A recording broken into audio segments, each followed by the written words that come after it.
up, YouTube? It is Airborne Sapper Comic Fan. I'm so sorry about that.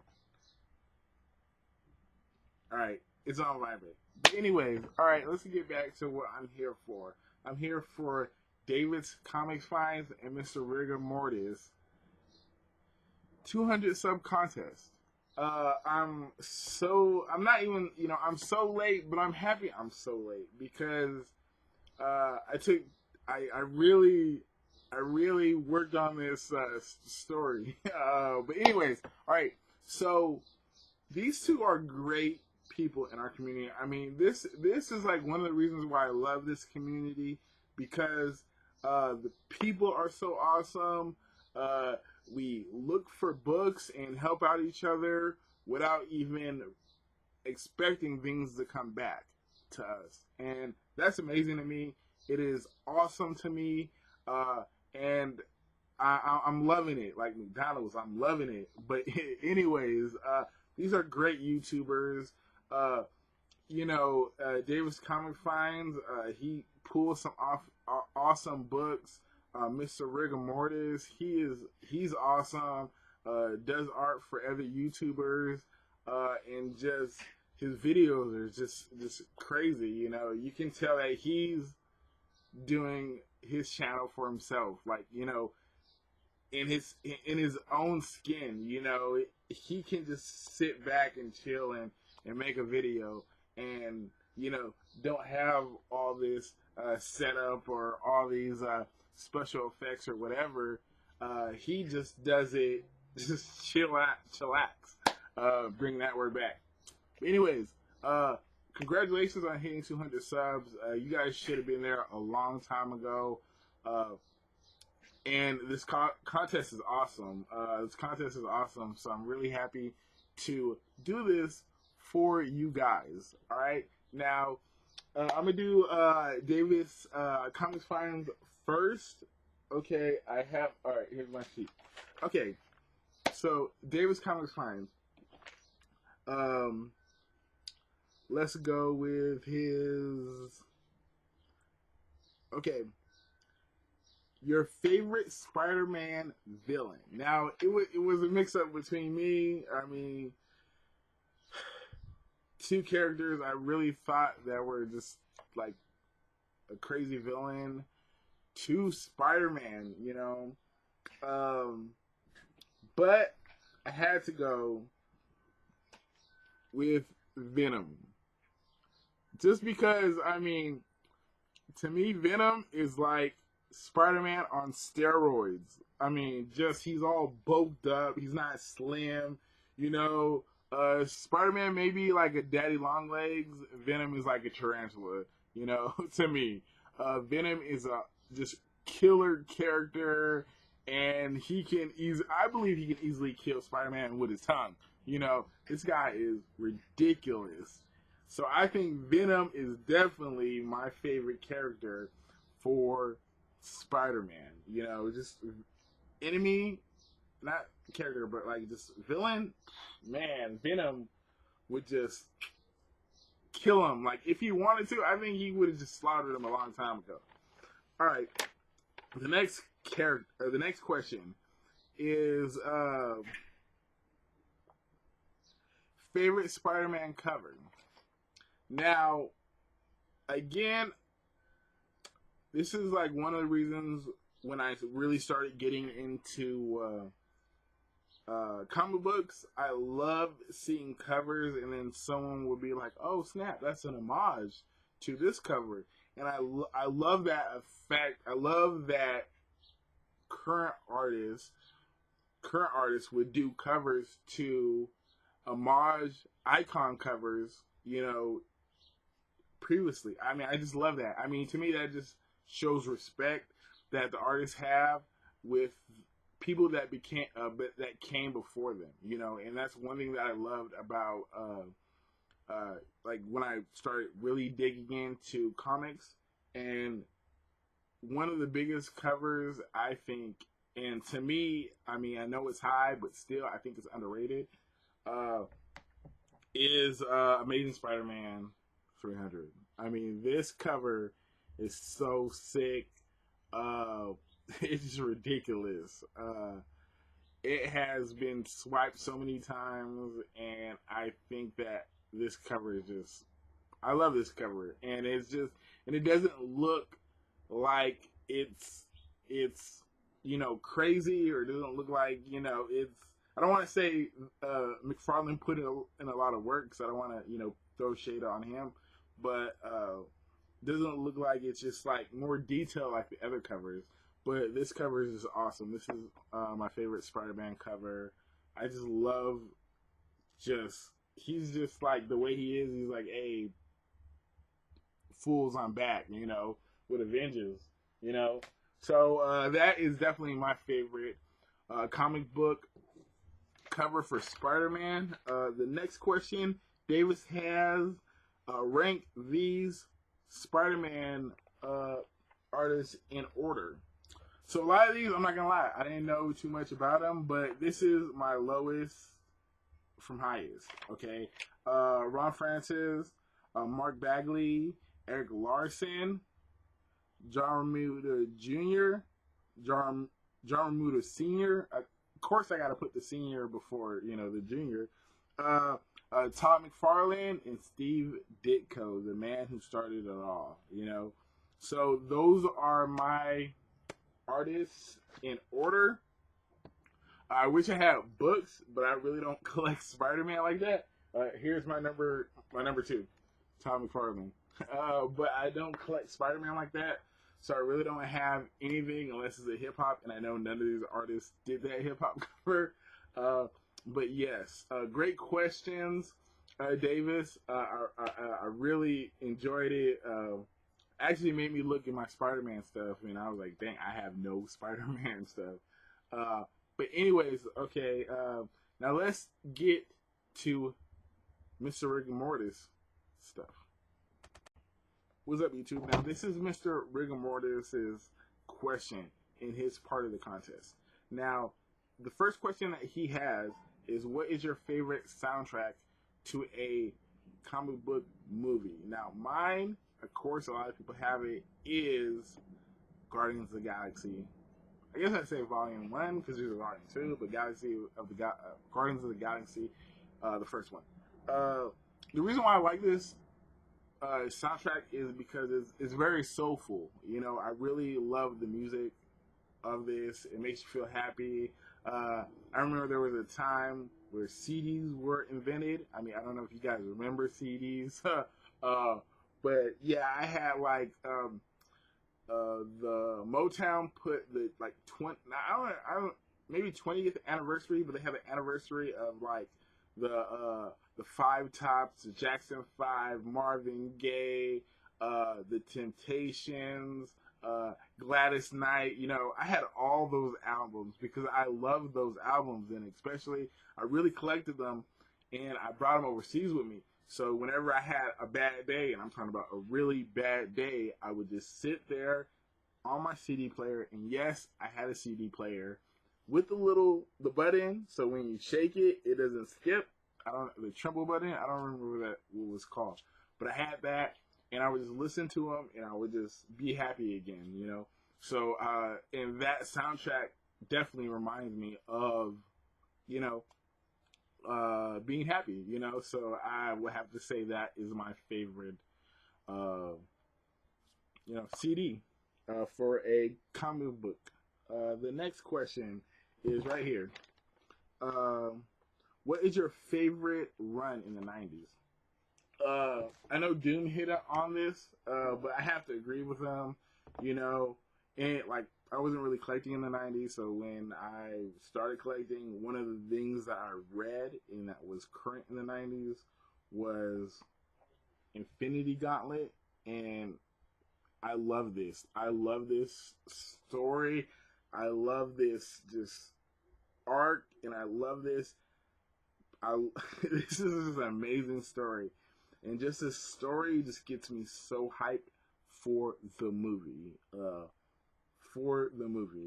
So yeah, I'm just so excited for this, and I love this arc, and like Doom said it, all this was just a love story, you know, and it's crazy that all this stuff happened for a love story. So this is definitely one of my favorite reads in the 90s. 91, you know, 91.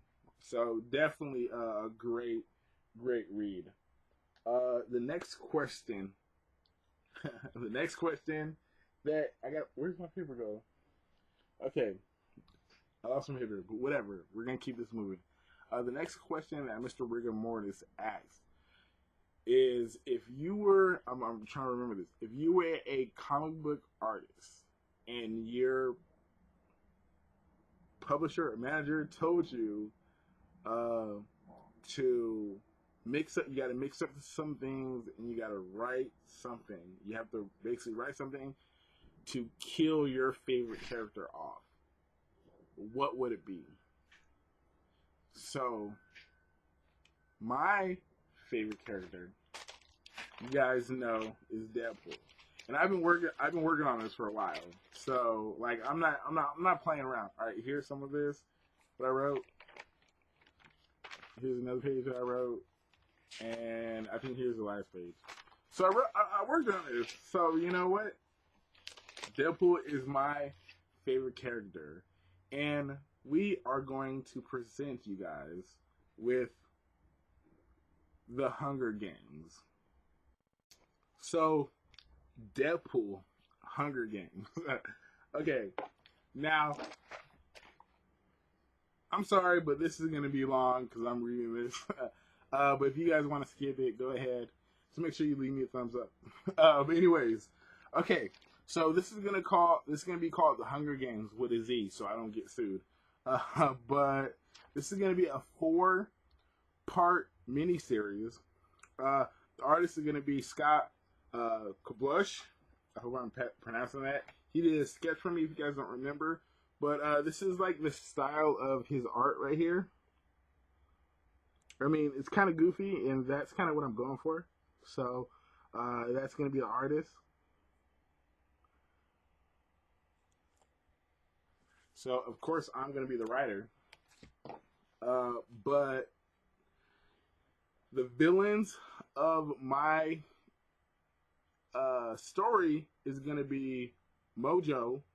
If you guys remember him, he's a kind of like a spider-looking alien creature who, like, he looks all messed up, and sometimes his face is like pulled back. And if you guys remember the X-Men series, he kidnapped the X-Men to play in the game.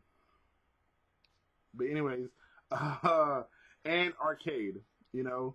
So those are my 2 villains for this series. Okay, now I actually did cover art. I didn't draw cover art. It's for you guys to imagine. All right, so my first cover art would be Hunger Games. Just Hunger Games. The cover would be Deadpool in Hawkeye's uniform with a bow and arrow, and on the tip of the arrow, it would be a chimichanga on fire. So that would be my cover. All right, picture that in your head. Okay. Now, okay, it starts with Deadpool at the fair with Shikla, which is Deadpool's wife, for date night. They run into a sign that says Chimichanga Any Contest. So Deadpool enters the contest bragging to the people in the contest, claiming that he can eat more chimichangas than Tom Hanks make in a box office. Then suddenly, they get beamed up and they disappear. Chikla says, "Houston, we have a problem." I know that's corny, but yeah, whatever. So when Deadpool appears,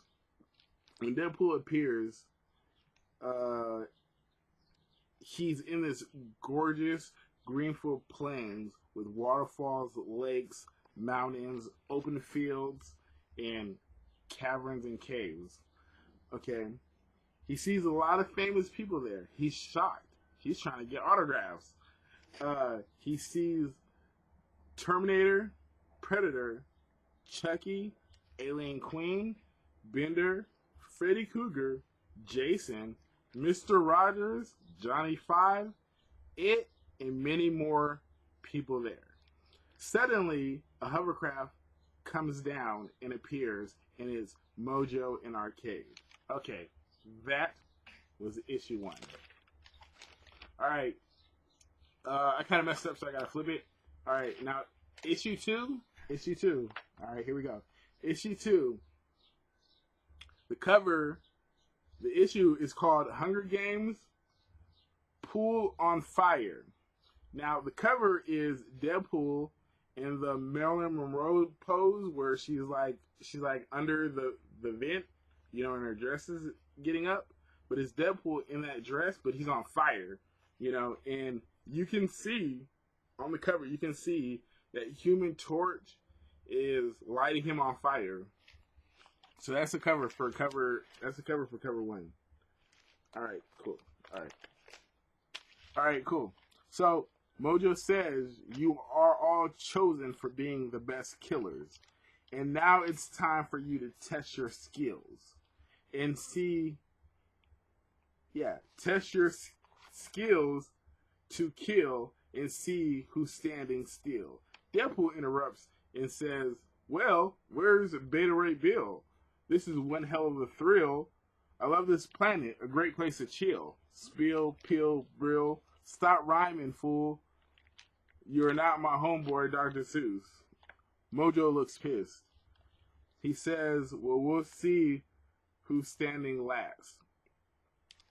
He says, "What you see around me is a virtual reality made by my gaming master, Arcade." Arcade begins to speak, talking about how the virtual reality works. He says, "This virtual reality would kill you. It's full of traps and tricks. You never can be too safe."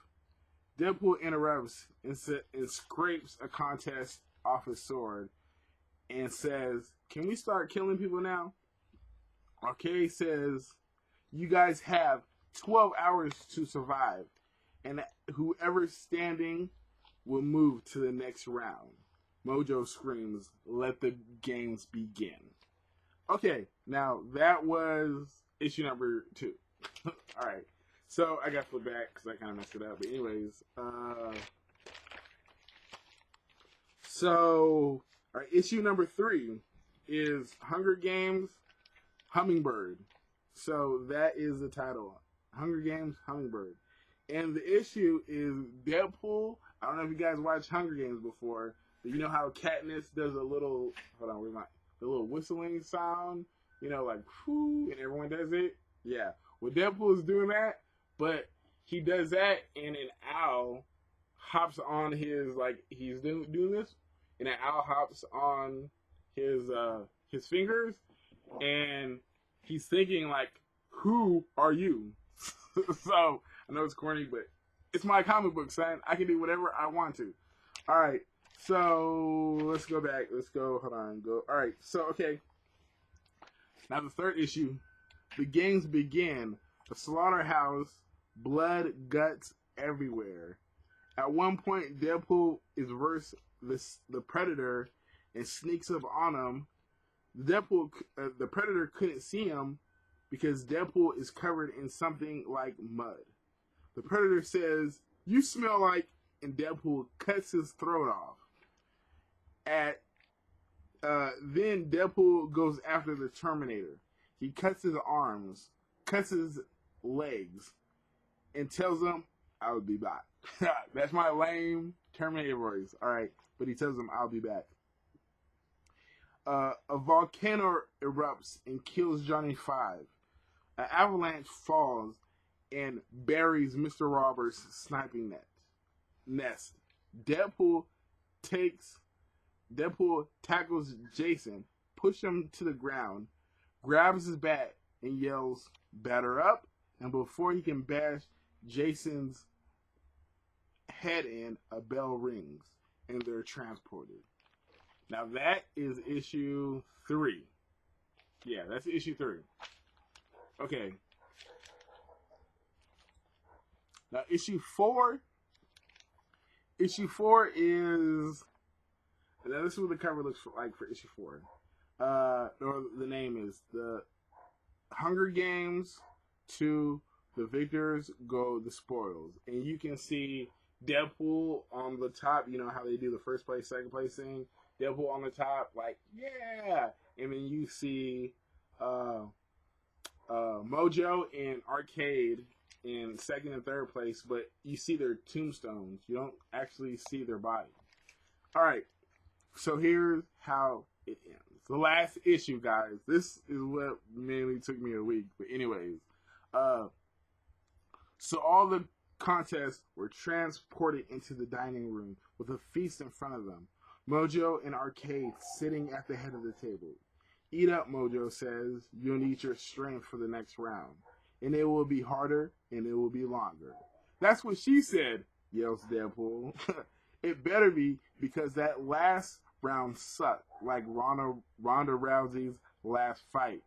Mojo lets everyone know that they will have 30 minutes to get refit before the next round. And that means ammo, stretching, whatever they need. And then a champion will be announced. Deadpool hits the armory and freaks out when he sees Samuel Jackson there. Deadpool says, "Damn, fool, you're in everything." Samuel Jackson says, "You have to run, man. Far away as you can." Deadpool says, "Why? I'm killing this contest. Literally." Samuel Jackson says, "But yeah, once you win, you fight another tournament, and then another one, and then another one until you die." Deadpool says, "That sucks. Like watching a marathon of Dancing with the Stars. I can't do this." "You know what, Samuel? Give me these things." So Deadpool writes a list of things and hands them to Samuel Jackson. All right. The next round begins. Deadpool is slicing and dicing through contestants. He's cutting off heads, killing off arms. I don't know why I wrote that, but it's in there. Killing off arms, blood covered in everything until there's no one standing. Mojo yells, "The champion, Deadpool, you are the champion. But now you have to defend your crown." Deadpool yells, "Do I look like a Netflix miniseries? I'm not defending shit." But Mojo says, "But you will. You have no choice." Deadpool says, "Nobody, beep, beep, beep, and I mean nobody, beep, beep, beep, beep, kills off Deadpool, beep, beep, beep." Mojo in Arcade is looking around, panicking, wondering what's that sound and where is it coming from. Deadpool yells, "Beep, beep, beep. If anyone is going to kill me, beep, beep, beep, it's not going to be you, beep, beep, beep. It's not going to be Arcade, beep, beep, beep. And it's not going to be Lightfield, beep, beep, beep. Or that punk Airborne Sapper comic fan, boom." Everyone disappears. Everyone vanishes. Blood is gushing everywhere. Nobody left to survive. There's no winners in this contest. The end. Okay, that's my video, guys. I told you it was gonna be a long one. I didn't know how to end it, but you know, Deadpool is always gonna be Deadpool. I hope you guys liked it. Make sure you guys sub to Davis Comic Finds and Mr. Rigamortis. Like I said, a link will be to their video and to their contest video, so you can check out the rules and the regulations to all that. Thank you guys for sticking with me. You know what? If I'm gonna do a sticky near mint thing, you know what? Hold on, what can I do? You know what? The first person to say in the comments, you know what? I got my cat right here. Hold on. First one person that says, Logan is a pretty cat, I'm going to send him a $25 eBay gift card for sticking around with me. Thank you guys. This is the Airborne Sapper. Peace out.